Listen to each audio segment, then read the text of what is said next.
आज काशी में गंगा पाटी जा रही है। 14 बीघे से ज्यादा गंगा पाट दी गई। किस अधिकार से पाट दी गई? क्या विश्वनाथ कॉरिडोर के नाम पर लोगों के भवनों को खरीदा गया सरकारी पैसे से? तो ठीक है, आपने भवन खरीद लिया, इसलिए आप मनमाना करने के लिए वहां पर टाइटल्ड हो गए। आपने मंदिरों को कैसे तोड़ दिया, मूर्तियों को कैसे तोड़ दिया? लेकिन वो बात भी पीछे चली गई। अब हम तो ये पूछना चाहते हैं कि आखिर कोई मीडिया इस बात को क्यों नहीं उठा रहा है कि काशी में गंगा पाटी जा रही है, गंगा की धारा बदल गई। जबकि हमने कागज निकलवाया और हमने देखा कि विश्वनाथ कॉरिडोर के लिए जो अनुमति दी गई है 17 शर्तों के साथ दी गई है। उन 17 शर्तों में पहली शर्त है कि गंगा की धारा को छेड़ा नहीं जाएगा, गंगा की धारा को बाधित किया नहीं जाएगा। ये पहली ही शर्त है और उस पहली शर्त को ही पालन नहीं किया जा रहा है और काशी विश्वनाथ कॉरिडोर का मलबा इधर निकाला जा रहा है, गंगा में फेंका जा रहा है और उधर से बालू पाइप लगा करके लगातार कई महीनों से 6 महीने से लगातार 3 पाइप चल रहे हैं और गंगा जी को पाटा जा रहा है। गंगा जी की जमीन किसने रजिस्ट्री करा लिया?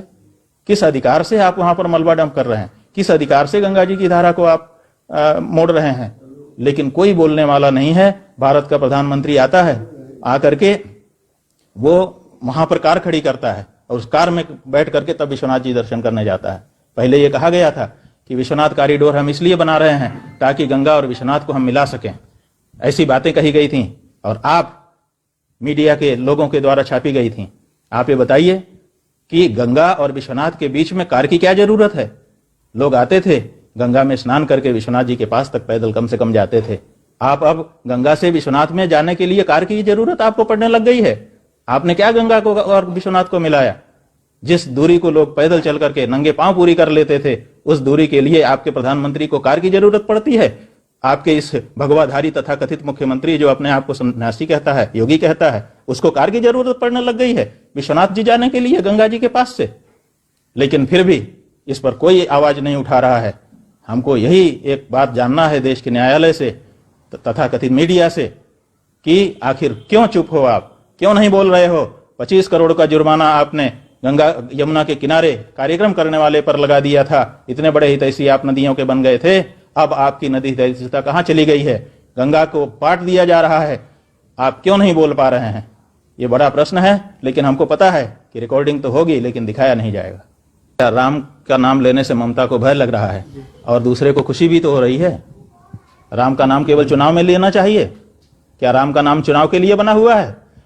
राम का नाम अगर लेना है तो दरवाजे पर जैसे ही पहली फरियाद हो उसको सुनना होगा। 70 दिन से किसान बैठे हुए हैं, ठंड में ठिठुर रहे हैं। पूरा ठंडी का हाड़ कपाने वाली ठंडी का मौसम निकल करके चला गया, सरकार उनकी बात नहीं सुनती है और राम का नाम लेती है।